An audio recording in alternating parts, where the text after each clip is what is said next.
Hello दोस्तों, आपके अपने यूट्यूब चैनल स्टडी विद के क्लास 98 में आप सभी का स्वागत है। तो दोस्तों, आज हम इंग्लिश पेडागोजी क्लास नंबर 7 करें। जो मोस्ट इंपॉर्टेंट रहेगी दोस्तों, ऑल टेट एग्जाम जैसे REET, CTET, UPTET, PTET level 1 and 2 दोनों के लिए। तो दोस्तों, आज हमारा जो मोस्ट इंपॉर्टेंट टॉपिक रहेगा दोस्तों, वो रहेगा डायरेक्ट मेथड।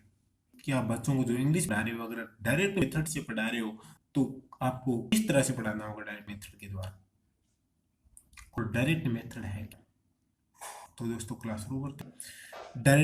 डायरेक्ट मेथड की प्रत्यक्ष विधि क्या है? डायरेक्ट मीन्स प्रत्यक्ष, मेथड विधि की प्रत्यक्ष विधि है क्या? तो in this method the teacher teach the student English to English. यानी इस विधि के द्वारा जो अध्यापक बच्चों को पढ़ाता है वो इंग्लिश टू इंग्लिश पढ़ाता है। यानी अगर आप बच्चों को इंग्लिश पढ़ा रहे हो, वो भी डायरेक्ट मेथड द्वारा पढ़ा रहे हो, तो आपको कहीं इंग्लिश टू इंग्लिश पढ़ना होगा। उस आप मदर टंग का यूज नहीं कर सकते। अगर आपको बच्चों को कुछ समझाना है तो आपको इंग्लिश में समझाना होगा। उसके बाद इसकी बेसिक प्रिंसिपल्स, इसके बेसिक सिद्धांत क्या है? तो direct bond between thought and words क्या है? शब्दों और विचारों के बीच प्रत्यक्ष बंधन होता है। तो there is a direct link between thought and words क्या है? शब्दों और विचारों के बीच में प्रत्यक्ष बंधन। The learner think and speak by using the same language. यानी जो सीखने वाला है वो जिस भाषा के अंदर सोच रहा है उसी भाषा के अंदर बोल रहा है। यानी सेम भाषा का प्रयोग कर रहा है, जिस भाषा के अंदर वो सोच रहा है उसी भाषा के अंदर बोल रहा है। यानी इंग्लिश बोल रहा है ना, तो इंग्लिश भाषा के अंदर सोच रहा है। और दोस्तों, आपको बता दूं कि इंग्लिश सीखने का भी यही तरीका है, बेस्ट तरीका है। अगर आप किसी को इंग्लिश सिखा रहे हो तो आप क्या करोगे कि आपको सबसे पहले इंग्लिश भाषा के अंदर सोचना होगा। अगर आप इंग्लिश भाषा के अंदर सोचते हो और उसी भाषा के अंदर बोलते हो तो आपके लिए क्या इंग्लिश सीखना आसान हो जाता है। इसी माध्यम से आप पढ़ाते हो बच्चों को इंग्लिश, इसी भाषा के अंदर सिखाते हो आप। नेक्स्ट है ऑल प्रैक्टिस, मौखिक अभ्यास। A lot of all practice is must for everyone. क्या है? प्रत्येक के लिए मौखिक अभ्यास की आवश्यकता होगी। नेक्स्ट है दोस्तों functional grammar. Functional grammar means कार्यात्मक व्याकरण। In this method stress is laid on functional और applied grammar and not theoretical grammar. क्या है? इस विधि के द्वारा क्या है, अगर आप बच्चों को पढ़ा रहे हो तो जो ग्रामर प्रयोग की जाती है, प्रयोग की जा रही है, उसी ग्रामर के ऊपर बल दिया जाएगा। थ्योरेटिकल ग्रामर पर, सिद्धांतिक ग्रामर के ऊपर नहीं दिया जाता। नेक्स्ट दोस्तों, audience of mother tongue. Audience means बचना ऑफ मदर टंग, मातृभाषा से बचे। इन this method use of mother tongue is not allowed. इस विधि के अंदर मातृभाषा का प्रयोग अलग नहीं होता, उसकी अनुमति नहीं होती। तो दोस्तों, मैंने आपको पहले बता दिया कि अगर आप बच्चों को इस विधि के द्वारा पढ़ा रहे हो तो आपको इंग्लिश टू इंग्लिश पढ़ाना होगा। अगर आप बच्चों को कुछ समझाना भी है, आपको समझा रहे हो बच्चों को कुछ, तो भी आपको इंग्लिश भाषा के अंदर ही समझाना होगा। आप समझाने के लिए मातृभाषा का प्रयोग नहीं कर सकते, मदर टंग का प्रयोग नहीं कर सकते। नेक्स्ट दोस्तों, sentence is the unit of speech. जो वाक्य होते हैं भाषण के एक इकाई रूप में होते हैं। इन this method the unit of speech is sentence and not word. यानी इस विधि के जो वाक्य होते हैं वो एक भाषण के इकाई के रूप में होते हैं, शब्दों के रूप में नहीं। नेक्स्ट दोस्तों, limited vocabulary. Limited vocabulary means सीमित शब्दावली। This method favours the presentations of limited vocabulary. क्या है? अगर आप बच्चों को कुछ भी कहें, मान लो कोई भी टॉपिक पढ़ा रहे हो, तो उसको अगर आप प्रस्तुत करें तो आप लिमिटेड वोकेबलरी के अंदर प्रस्तुत करना होगा आपको। Best on needs and experience of the learner. ये किस पे आधारित है? सीखने वाले की आवश्यकता और उसके अनुभव पर। नेक्स्ट दोस्तों, क्वेश्चन टेक्निक इज एडॉप्टेड। क्या है? पूछताछ तकनीक को ग्रहण किया जाता है। इसके अंदर क्या है, इसमें पूछताछ तकनीक को ग्रहण किया जाता है। एडोप्टेड मीन्स ग्रहण करना।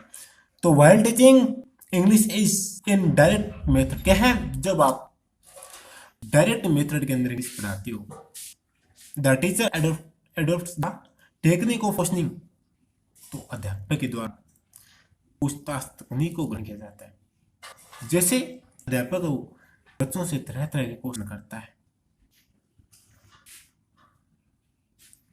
नेक्स्ट दोस्तों, एडवांटेज ऑफ डायरेक्ट मेथड, कि डायरेक्ट मेथड के क्या गुण है।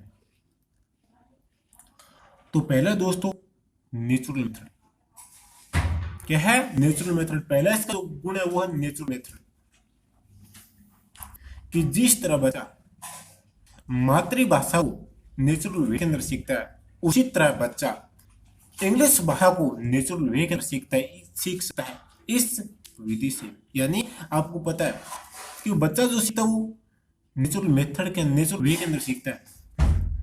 उसी तरह अगर आप बच्चों को डायरेक्ट मेथड से पढ़ा रहे हो तो बच्चा है वो इंग्लिश भाषा को नेचुरल वे के अंदर सीख सकता है। नेक्स्ट है दोस्तों इंप्रूवमेंट इन प्रोनाउंसिएशंस, के इंप्रूवमेंट इन प्रोनाउंसिएशंस, उच्चारण सुधार। अगर आप बच्चों को डायरेक्ट मेथड से पढ़ा रहे हो, इंग्लिश पढ़ा रहे हो, तो बच्चों के उच्चारण में सुधार होगा। यानी क्या होता है, इंग्लिश पढ़ाते हैं तो क्या होगा, बच्चों के उच्चारण में सुधार होगा। इसका रीजन क्या है, क्योंकि क्या है, क्योंकि आपको पता है दोस्तों, क्योंकि इस मेथड के अंदर जो ओरल वर्क है उसके ऊपर ज्यादा बल दिया जाता है। This method less more emphasis on oral work, thus this method improves the pronunciation of learners। क्या है, इस मेथड के अंदर क्या है, मौखिक वर्क पर बल दिया जाता है, मौखिक अभ्यास पर बल दिया जाता है, जिसकी वजह से क्या बच्चे उस वर्ड को बार बार क्या वर्ड को बोलते हैं तो क्या है, उनका जो प्रोनाउंसिएशन है वो ऑटोमेटिक सही होने लग जाता है, उनके प्रोनाउंसिएशन में सुधार हो जाता है, उनके उच्चारण में सुधार हो जाता है। नेक्स्ट दोस्तों फ्लुएंसी एंड स्पीच, इसके क्या है, तीसरा जो महत्वपूर्ण जो गुण है वो दोस्तों फ्लुएंसी स्पीच, कि उनका जो भाषण वो धाराप्रवाह हो जाता है। यानी अगर बच्चों को आप डायरेक्ट मेथड के माध्यम से इंग्लिश पढ़ा रहे हो तो कि बच्चों को बोलने में धाराप्रवाह हो, क्योंकि बार बार ये है कि इस डायरेक्ट मेथड के अंदर क्या है, मौखिक अभ्यास पर बल दिया जाता है, मौखिक कार्य पर बल दिया जाता है। यानी जिस भाषा के अंदर वो सोच रहा है उसी भाषा के अंदर बच्चा बोल रहा है। यानी अगर बच्चा इंग्लिश भाषा के अंदर बोल रहा है तो सबसे पहले उसको इंग्लिश भाषा के अंदर सोचना होगा। अगर बच्चा ऐसा कर रहा है तो वो धाराप्रवाह बोलेगा। इस तरह जो बच्चे इंग्लिश को धाराप्रवाह बोल सकते हैं, बिना रुके बोल सकते हैं, उनकी बोलने में धाराप्रवाह होगी। रीजन क्या है दोस्तों, मैं आपको बताता हूँ कि जो बच्चे वो जिस भाषा के अंदर सोच रहे हैं उसी भाषा के अंदर बोल रहे हैं, तो इसका अर्थ क्या है, वो किसी यानी आप कोई भी भाषा को सीख रहे हो तो आप जिस भाषा के अंदर सोच रहे हो उसी भाषा के अंदर बोल रहे हो, और ज्यादा से ज्यादा मुख्य प्रयास कर रहे हो, तो आप कोई भी इंग्लिश नहीं कोई भी भाषा हो तो क्या है, धाराप्रवाह बोल सकते हैं बच्चा। नेक्स्ट दोस्तों टाइम सेविंग, ये जो मेथड समय की बचत करने वाला मेथड है। रीजन क्या है इसका, रीजन ये है कि अध्यापक जो भी पढ़ा रहा है वो बच्चों को इंग्लिश पढ़ा रहा है, यानी आप बच्चों को पढ़ा रहे हो इंग्लिश टू इंग्लिश पढ़ा रहे हो, तो इसमें क्या है, समय की बचत होगी। रीजन क्या है इसका, रीजन ये है कि आपको क्या है, उसका जो अनुवाद हो, उसका जो ट्रांसलेशन है वो मातृभाषा के अंदर करना पड़ता है, इंग्लिश भाषा के अंदर करना पड़ता है, जिसमें समय की बचत होती है, वो आप कम समय के सिलेबस को कंप्लीट करा सकते हो।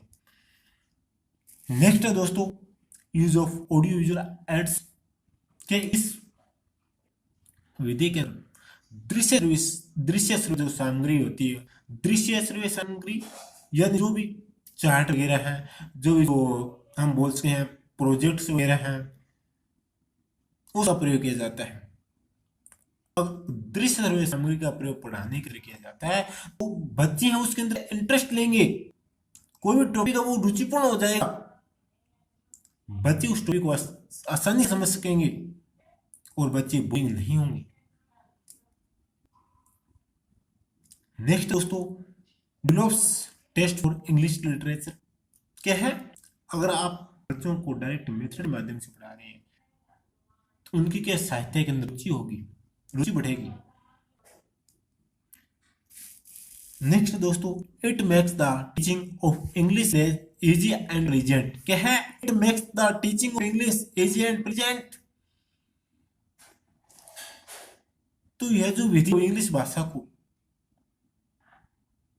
आसान बनाती है, यह जो इंग्लिश शिक्षण को आसान बनाती है। तो दोस्तों अगर आपको क्लास पसंद आई तो दोस्तों वीडियो को लाइक कीजिए और वीडियो को शेयर कीजिए दोस्तों, और दोस्तों चैनल को सब्सक्राइब कीजिए दोस्तों। और दोस्तों चैनल को सब्सक्राइब करने के बाद दोस्तों जो बेल आइकन वाला जो बटन है दोस्तों वो जरूर दबा दीजिए, ताकि जब भी हमारे नेक्स्ट क्लास आए दोस्तों उसका नोटिफिकेशन आप तक पहुंच जाए दोस्तों। और दोस्तों हम जल्दी प्रीवियस ईयर के जितने भी जो क्वेश्चन आए हुए हैं 2011 से लेकर 2018 तक, वो हम जल्दी लेकर आ रहे हैं दोस्तों आपके लिए। जय हिंद।